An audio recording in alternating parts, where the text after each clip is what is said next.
After lying idle for 2 weeks, Gaza's only power station is being resupplied with the diesel it needs to function. An Israeli ban on importing the fuel had left Gaza's residents with just 3 to 4 hours of electricity at a time, followed by 16 to 20 hours without. The new timetable is supposed to be 8 hours on, 8 hours off.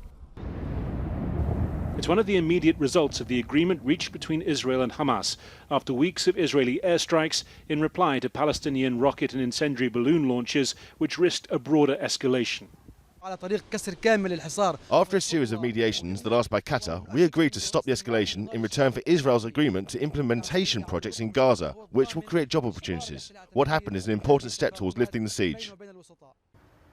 Already besieged Gaza is in the grip of a strict lockdown after the first community-level spread of COVID-19 was detected last week.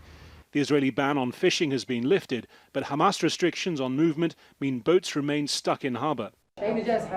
Gaza's testing capacity is limited. There is fear across the territory about the effects of a continued large-scale outbreak on its overstretched health system.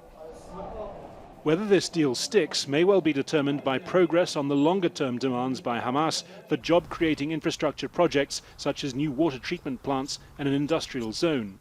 It was lack of such progress that was seen to be behind the decision to return to the balloon launches, triggering this latest round of escalation. There's plenty of short-term interest on both sides to get this deal done. Hamas is dealing with a highly dangerous coronavirus outbreak in Gaza.